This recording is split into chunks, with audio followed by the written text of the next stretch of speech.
நான் வீட்ல தனியா தான் இருப்பேன். முடிஞ்சா என் வீட்டுக்கு வாங்க. அப்படின்னு திவ்யா சத்யராஜ் டிஎம்கே உடைய ஒரு மேடையில பேசுனது பெரும் சர்ச்சையை கிளப்பியிருக்கு அப்படின்னே சொல்லலாம். மிஸ்டர் ஜே அப்படின்னு சொல்லி ஒருத்தர குறிப்பிட்டிருக்காங்க. அடியாள் தாவேகாவுடைய அடியாள் தாவேகாவுக்கு இல்ல, முக்கியமா விஜய் அவர்களுக்கு அடியாளா இருக்கக்கூடிய அவரு என்ன நெனச்சிருக்காரு? எத்தன பேர அபியூஸ் பண்ணியிருக்காரு? குறிப்பா சொல்லணும்னா தலித் பெண்கள ஏகப்பட்ட பெண்கள அபியூஸ் பண்ணியிருக்காரு. சினிமால சான்ஸ் வாங்கி தரேன்னு சொல்லி ஏகப்பட்ட பெண்கள அபியூஸ் பண்ணியிருக்காரு. இந்த சம்பவங்கள் பெரும் அதிர்ச்சி அளிக்கக்கூடிய விஷயமா இருக்கு. இப்படி பண்ற அவருக்கு எல்லாருக்கும் தண்டனை கிடைக்குமா அப்படின்னு சொல்லி திவ்யா சத்யராஜ் அவர்கள் பேசுனது தான் சமூக வலைதளங்கள்ல பெரிய அளவுல பேசப்பட்டுக்கிட்டு இருக்கு. அத பத்தி தான் இந்த வீடியோல நம்ம முழுசா பார்க்க போறோம். வாங்க பார்க்கலாம்.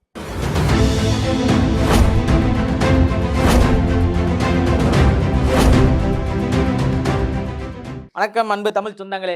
அதாவது திவ்யா சத்யராஜ் அவர்கள் திமுகவுடைய சமீபத்திய நிகழ்ச்சியில ஒரு பேசினாங்க. அந்த பேச்சு தான் பெருமளவுல எல்லார் மத்தியிலும் வந்து ஒரு பதபதப்ப கிளப்பியிருக்கு அப்படின்னே சொல்லலாம். காரணம் என்ன அப்படின்னா, தாவேக்கா இன்னைக்கு இருக்கக்கூடிய நிலை என்ன? அந்த ஆட்சி என்ன செஞ்சிருக்கு? இந்த 30 நாள்ல என்ன செஞ்சிருக்காங்க அப்படின்னு கேட்டீங்கன்னா, சொல்லிக்கிற அளவுக்கு அவங்க சாதனைன்னு ஒண்ணுமே பண்ணலைங்க. ஏதாவது சாதனைன்னு பண்ணா தான் நம்ம சொல்லலாம். அவங்க சாதனைன்ற பேர்ல எதையுமே பண்ணல. இதுவரைக்கும் திமுக என்ன செஞ்சுகிட்டு இருக்கோ, அதையே தான் தொடர்ந்து செஞ்சுகிட்டு இருக்காங்களே தவிர, சாதனை அப்படின்னு ஒண்ணுமே கிடையாது. ஒரு 3 திட்டம் கொண்டு வரேன்னு கொண்டு வந்தாங்க. அதுவும் பெரிய விஷயம் கிடையாது. அப்படின்னு தான் சொல்லிக்கிட்டு இருக்காங்க. அப்படி சொன்னது எல்லார் மத்தியிலும் என்னப்பா நீங்க இங்க எவ்வளோ பெரிய விஷயம் மாற்றங்கள் நடந்திருக்கு அப்படின்னு பலரும் யோசிச்சுக்கிட்டு இருக்காங்க. தாவேக்காவினர் சிலரும் பாருங்க தேவையில்லாம பேசிக்கிட்டு இருக்காங்க அப்படின்னு பல பேர் வந்து பேசிக்கிட்டு இருக்காங்க. தாவேக்காவினர் அப்படி என்னதான் பேசினாலும், இவங்க பதிலடி குடுக்குறது சொந்த வீட்டிலேயே எதிர்ப்பு இருக்கு. அதாவது சத்யராஜ் அவர்களும் சரி, திவ்யா சத்யராஜ் அவர்களும் சரி, தொடர்ந்து திராவிட இயக்கங்கள்ல தொடர்ந்து இயங்கிட்டு இருக்கவங்க, மக்கள் சார்ந்த பணிகள்ல, தலித்களுக்கு சார்ந்த பணிகள்ல தொடர்ந்து இயக்கமா செயல்பட்டுக்கிட்டு இருக்கவங்க. இப்படி செயல்பட்டுக்கிட்டு இருக்க இவங்க தேர்தலுக்கு முன்னாடியே வீட்டுக்குள்ள ஒரு பெரிய வார் போச்சு. டிவிகேவா, டிஎம்கேவா அப்படின்ட்டு. வழக்கமா எல்லாருக்கும் இருக்குல்ல ஒரு வீட்டு ஒரு சாதாரண மக்கள் வீட்லயும் ரீல்ஸ் போடுறவங்க கூட என்ன பண்ணியிருப்பாங்கன்னு பார்த்தீங்கன்னா, அப்பா டிஎம்கேவா இருப்பாரு, புள்ள டிவிகேவா இருக்கும். இந்த சண்டைகள் போக்குள்ள. இந்த சண்டைகள் அவங்க வீட்லயும் பஞ்சம் கிடையாது. இதுல என்ன அப்படின்னு பார்த்தீங்கன்னா, அப்பாவுக்கு மிஞ்சாத அப்பாவுடைய செல்ல மகள் அப்படின்னு சொல்லக்கூடிய எல்லா வீட்லயும் இருக்கிற மாதிரியான சம்பவங்கள் இங்க நடந்திருக்கு. அப்படிதான் இவங்க 2 பேரும் திராவிட கட்சிகள் சார்ந்தும், சிபி சக்கரவர்த்தி அவர்கள் வந்து பார்த்தீங்கன்னா, டிவிகே சார்ந்தும் இருக்காரு அப்படின்றது ரொம்ப வெளிய தெரிஞ்சது. ஆனா, இப்ப டிவிகே சார்ந்து இருந்தவங்கலாம் எங்க இருக்கிறாங்க அப்படின்னு கேட்டீங்கன்னா, பல பேருக்கு டவுட் தான். என்னப்பா வெள்ள சட்டை, காக்கி பேண்ட், ஓட்டு போட்டு கைய காட்டு அப்படின்லாம் இருந்தீங்களே, ஆள காணோமே! அப்படின்ற மாரி தான் இவங்களுடைய நிலைமைகள் இருந்துட்டு இருக்கு. இதுல திவ்யா சத்யராஜ் பேசின சில வார்த்தைகள் ரொம்ப முக்கியமா இருக்கு. அடியாள வச்சுக்கிட்டு இருக்காங்க. ரவுடிகள வச்சுக்கிட்டு இருக்காங்க. அந்த ரவுடிகள், அடியாட்கள் என்ன பண்றாங்கன்னா, இணையதளங்கள்ல எல்லாரையும் தாக்குறாங்க. வல்கரா பேசுறாங்க. சிங்கப்பெண் பாதுகாப்பு படை குடுத்து நீங்க பொதுமக்களுக்கு பாதுகாப்பு குடுக்குறதெல்லாம் இருக்கட்டும். முதல்ல இணையத்துல அத்தன பேர் அபியூஸ் பண்றாங்களே, அவங்கள முதல்ல கட்டுப்படுத்துங்க. மத்ததெல்லாம் தானா நடக்கும் அப்படின்னு சொல்லியிருக்காங்க. அதுக்கான ஒரு காரணம் என்ன அப்படின்னா, டிஎம்கேக்கு ஆதரவா இவங்க யாராச்சும் பேசியிருந்தாங்க அப்படின்னா, இவங்க பேசுனாங்க அப்படின்னா, அதுக்கு கமெண்ட்ஸ்ல வந்து வல்கரா பேசக்கூடிய அத்தன பேரும் யாரு அப்படின்னு பார்த்தீங்கன்னா, தாவேக்காவ சார்ந்தவங்களா இருக்காங்க. இது மாறாத ஒரு விஷயம் தான். திமுகக்கு இருந்தா அவங்க தாவேக்காவ தாக்கி பேசுவாங்க. தாவேக்காவா இருந்தா அவங்க திமுகவ தாக்கி பேசுவாங்க.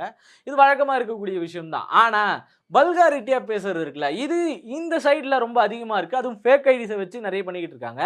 ரூட் மாஃபியா அப்படின்னு ஒண்ணு வச்சு, அதுல பண்ணிக்கிட்டு இருக்காங்கன்றது எல்லாருக்குமே தெரிஞ்ச ஒரு விஷயம் தான். இவங்க மறைமுகமா சொல்றேன்ற பேர்ல மாஃபியா வச்சு நடத்திக்கிட்டு இருக்காரு. ஒரு அடியாளா இருக்காரு. குறிப்பா விஜய் அவர்களுக்கு பெரிய அடியாளா இருக்காரு. சோசியல் மீடியா இன்ஃப்ளூயன்சர் மொத்த பேரையும் கவர்ந்து இவங்க இந்த வேலைய பார்த்துக்கிட்டு இருக்காங்க. தொடர்ந்து எல்லாருக்கும் அபியூஸ் பண்ணப்பட்டிருக்கு. இவங்க கருத்து சொல்றதுக்கு கூட என்ன பண்றாங்கன்னா, அந்த கருத்துக்கு கீழ வந்து மொத்தமா கமெண்ட்ல அடிக்கிறது, தொடர் சம்பவங்கள் நடந்துகிட்டு இருக்கு அப்படின்ற மாரி சொல்லியிருக்காங்க. இத தாண்டி அந்த அடியாள என்ன சொல்றாங்க அப்படின்னு பார்த்தீங்கன்னா, சினிமால சான்ஸ் வாங்கி தரேன் அப்படின்ற பேர்ல பல பெண்களுடைய வாழ்க்கையில இவர் விளையாடி இருக்காரு. பல பெண்களுக்கு பாலியல் ரீதியான துன்புறுத்தல்கள குடுத்திருக்காரு. பாலியல் ரீதியில ஏமாத்துதல நடத்தியிருக்காரு. இந்த சம்பவம் எனக்கு எப்படி தெரிய வரும் அப்படின்னு கேட்டீங்கன்னா, தலித் சார்ந்த ஒரு பெண் வந்து என்கிட்ட சிகிச்சைக்கு வந்தாங்க. அப்படி வரும்போது அவங்க என்கிட்ட சொன்னது என்ன அப்படின்னு பார்த்தீங்கன்னா, இந்த மாதிரி நான் போய் இதில பாதிக்கப்பட்டிருக்கேன் அப்படின்னு சொல்லி, அவங்க சிட்டிக்கு வந்ததே கான்ஃபிடென்ட் மொத்தமா உடைஞ்சு, "எப்பா எனக்கு இதுக்கு மேல இது எதுவுமே வேணாம்டா" அப்படின்னு சொல்லி திரும்பி போற நிலைமை அவங்களுக்கு ஏற்பட்டிருக்கு. இதுக்கு அவங்க கான்ஃபிடென்ட்டா அவங்க முன்னேறி வரணும் அப்படின்னு நினைக்கிற கான்ஃபிடென்ட்ட மொத்தமா உடைச்சு விட்டது இவர் தான். இப்ப இப்படி நடக்கிறதுக்கான காரணம் என்ன? இங்க இதுக்கு முன்னாடி இருந்த அரசு என்ன பண்ணியிருக்கு அப்படின்னு பார்த்தீங்கன்னா, பெண்கள் வளர்ச்சிக்கான திட்டங்கள இங்க நெறைய பண்ணியிருக்காங்க. அது தோழி விடுதியா இருக்கட்டும், மகளிர் விடிய பயணமா இருக்கட்டும், கலைஞர் உரிமை தொகையா இருக்கட்டும், உரிமை தொகை, உதவித்தொகை இல்ல, உரிமை தொகையா இருக்கட்டும், இப்படி பல்வேறு விதமான தகவல்கள், பல்வேறு விதமான திட்டங்கள் இங்க பெண்களுக்காக நடந்திருக்கு. ஆனா, தாவேக்காட்சியில என்ன நடந்திருக்குன்னு கேட்டீங்கன்னா, இந்த 1 மாசத்துல அவங்க ஒண்ணும் பண்ணல. சரி டைம் எடுத்துக்கிட்டோம் அப்படின்னு விட்டா, பாலியல் வன்கொடுமையில் நடக்கக்கூடிய சட்ட ஒழுங்கு சீரின்மை பத்தி நம்ம பேசாம இருக்க முடியாது. சேலம் பத்தி இதுவரைக்கும் என்ன வாய தொறந்தாரு சிஎம் அவர்கள்? ஒரு அறிக்கை விட்டிருக்கணும்ல. இப்படி பண்ணது தப்புப்பா. நம்ம கட்சிக்காரங்க பண்ணியிருக்காங்க. அவன முதல்ல தூக்கு தண்டனை வாங்கி குடுக்குற வேலைய நம்ம கட்சிக்காரங்க முதல்ல செய்யுங்க அப்படின்னு அவர் சொல்லியிருக்கணும்ல. சொல்லலையே அப்படின்ற ஒரு அர்த்தத்துல சேலம் இஷ்யூவ பத்தியும் அவங்க பேசியிருந்தாங்க. பெருமளவுல வரவேற்கக்கூடிய ஒரு செயலா தான் நம்ம அத பார்க்க வேண்டியதா இருக்கு. காரணம் என்ன அப்படின்னா, இங்க இருக்கக்கூடிய செயல்பாடுகள், இப்ப இருக்கக்கூடிய அவல நிலை அப்படின்னு சொல்லிட்டு. சமீபத்தில கும்மிடிப்பூண்டியில கூட பார்த்தீங்கன்னா, ஒரு மிகப்பெரிய ஒரு தமிழ்நாட்டையே உலுக்கக்கூடிய ஒரு சம்பவம் நடந்திருக்கு. 3 வயசு குழந்தைய பாதிப்புக்குள்ளாக்கியிருக்காங்க. இதுக்கெல்லாம் எங்க இருந்து அடிக்காரணி போகுது அப்படின்னு பார்த்தீங்கன்னா, ஒரு அதிகாரத்தில இருக்கிறவன் தானா கீழ வேலை செய்றவங்கள என்ன வேணாலும் பண்ணிக்கலாம். அது என் அதிகாரத்த பயன்படுத்தி நான் பண்ணிப்பேன்றது உடைய விளைவுகள் இருக்குல்ல.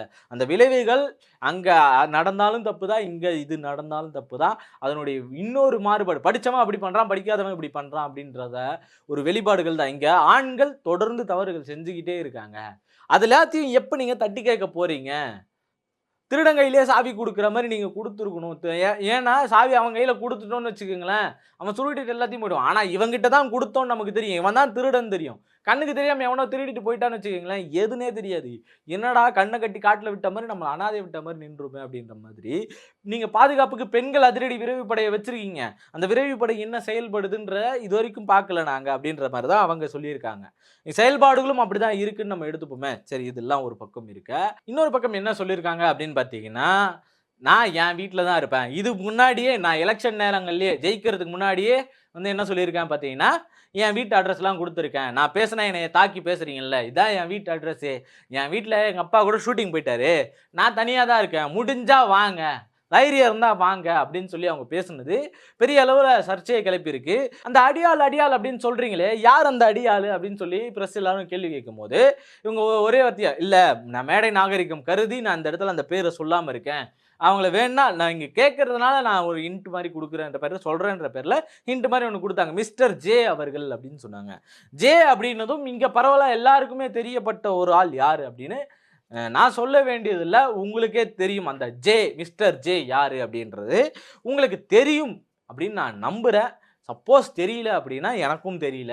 உங்களுக்கு தெரியும் அப்படின்னா எனக்கும் தெரியும். அப்படிதான் நம்ம எடுத்துக்க முடியும். அந்த மிஸ்டர் ஜே யாரு அப்படின்றத நீங்க கமெண்ட்ல சொல்லுங்க. அந்த மிஸ்டர் ஜே என்ன பண்ணியிருக்காரு அப்படின்னா, அந்த மிஸ்டர் ஜே தான் தலித் பெண்ணோடைய வாழ்க்கையை சீரழிச்சது. இன்னும் பல பெண்களுக்கு சினிமா வாய்ப்பு தரேன்னு சொல்லி மோசடி பண்ணது.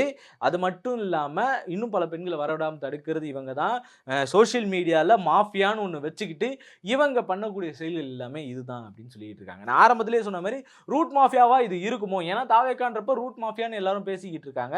அதுல இது ஒரு செயல்பாடா இருக்குமோ? அவர தான் சொல்றாங்களோ? அப்படின்ற கேள்வி நமக்கும் இருக்கு. இன்னும் பல அரசியல் வட்டாரங்களுக்கும் இருந்துகிட்டு தான் இருக்கு. இந்த அரசியல் வட்டாரங்கள் சொல்லக்கூடிய அதாவது அந்த ரூட் மாஃபியா சொல்லக்கூடிய அவங்களா? இல்லை வேற யாராவதா? மிஸ்டர் ஜேன்றவரு அந்த மிஸ்டர் ஜேவா? இல்ல வேற ஒரு மிஸ்டர் ஜேவா? அப்படின்ற கேள்வி எல்லாருக்குள்ளயும் இருக்கு. மிஸ்டர் ஜே ஜோசப் விஜயா இருக்கலாம். ஜெகதீசனா இருக்கலாம். யாரா வேணாலும் இருக்கலான்ற அரசியல் வட்டாரங்களுடைய பேச்சுகள் தொடர்ந்து நடந்துகிட்டு தான் இருக்கு. இவங்களுக்கும் தாவேக்கா சைடுல இருந்தும் அவங்களுக்கு இதுக்கு முன்னாடியே பயங்கரமா அடிச்சிருக்காங்க. பாருங்க அவரு சிபி சக்கரவர்த்தி மட்டும் தான் ஸ்ட்ராங்கா இருக்கிறாரு. நீங்கலாம் ஸ்ட்ராங்கா இல்லன்ட்டு. அவங்க சமூக ரீதியான சேவை செஞ்சுகிட்டு இருக்காங்க. சிபி சக்கரவர்த்தி என்ன செஞ்சுகிட்டு இருக்காரு அப்படின்னு கேள்வி கேட்டோம்னா, பதில் இல்ல. இவரு திராவிட இயக்கங்கள் சார்ந்து தொடர்ந்து இயங்கிட்டு இருக்காரு. மேடைகள்ல போய் கருத்துக்கள சொல்றது, தன்னுடைய பெரியார் பத்தின சிந்தனைகள வந்து எல்லார்கிட்டயும் சொல்றது. இடையில ஒரு வாட்டி கூட அவர் கட்சி ஆரம்பிச்சப்ப கூட கேட்டிருந்தாங்க. ஒரு தனியார் சேனல்ல கேட்கும்போது என்ன சொல்லியிருந்தாரு அப்படின்னா, "விஜய் அவர்கள் அழைப்பு குடுத்தா நீங்க போவீங்களா? என்ன பதவி கேட்பீங்க?" அப்படின்னா, "பெரியார் கொள்கை தலைவரா வச்சிருக்கீங்கல்ல, பெரியார் கொள்கை பரப்பு செயலாளரா என்னைய போடுங்க" அப்படின்னு சொல்லி நான் கேட்பேன். "நம்மால் தானே கேட்டா குடுத்துருவாரு விஜய்" அப்படின்னு சொல்லியிருந்தாரு. அப்ப பெரியார் மீது இவங்களுக்கு இருக்கக்கூடிய பற்று எப்பேற்பட்ட பற்று? பெரியாரை பின்பற்றக்கூடியவர்கள் நாங்கள். அதுக்கேத்த மாரி தான் நாங்க செய்வோம். எங்களுக்கு தயக்கம் கிடையாது. பெரியாரை பின்பற்றி பெண்களுக்கு எப்படி வலு சேர்க்கிறோமோ, அந்த மாதிரியான வலுக்கள சேர்ப்போம் அப்படின்ற மாரி சொல்லியிருக்காங்க. இதுல இவங்க சொன்ன அந்த மிஸ்டர் ஜே யாரு அப்படின்றத நீங்க மறக்காம கமெண்ட்ல சொல்லிட்டு போயிடுங்க. நன்றி, வணக்கம்.